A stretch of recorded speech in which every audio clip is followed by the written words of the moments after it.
నిజామాబాద్ జిల్లాలో ఎంపీ అరవింద్కు అభినందనలు తెలుపుతూ ఫ్లెక్సీలు ప్రత్యక్షమయ్యాయి.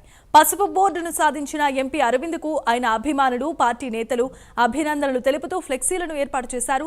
రాజకీయాల్లో ఎంతో మందిని చూశాం, కానీ అరవింద్ లాంటి మొండిపట్టున్న నాయకుడిని ఇప్పుడే చూస్తున్నామని రైతు చెప్పారు. పట్టుబట్టి పసుపు బోర్డు తీసుకొచ్చిన అరవింద్కు జీవితాంతం రుణపడి ఉంటామంటూ 68 ఏళ్ల ఓ పసుపు రైతు పేరుతో ఫ్లెక్సీలను ఏర్పాటు చేశారు.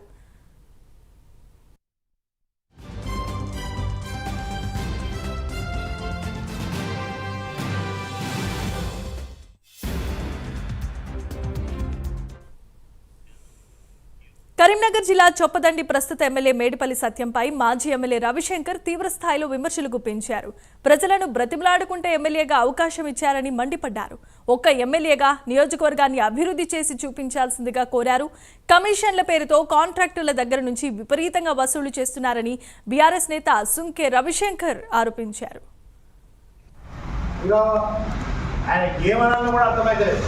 ఎందుకంటే చాలా విషయాలు ఎన్నికల కంటే ముందు ఆయన గురించి చెప్పాలంటే నేను ఇప్పటివరకు 11 నెలల్లో ఒక్కసారి కూడా తన గురించి నేను మాట్లాడిన సందర్భం రాలేదు. ఎందుకంటే అధికారం ప్రజలిచ్చారు, మోసపోయారు, అబద్ధాలు చెప్తే చచ్చిపోతా అంటే కాలు మొక్కి ఒక్క అవకాశం ఇవ్వండి అని అంటే ప్రజలు మోసపోయి అవకాశం ఇస్తే సరే నడవని తెలిసిన ఆయన నేను చేసిన పనులన్నా కంటిన్యూషన్ చేయలేకపోతాడా? 11 నెలలుగా ఒక్క రూపాయి కూడా తీసుకురాలేని దత్తమ్మ ఇవాళ చొప్పదండి ఎమ్మెల్యే. ఒక్క రూపాయి అంటే ఒక్క రూపాయి 11 నెలలుగా తీసుకురాలని ఒక దత్తమ్మ.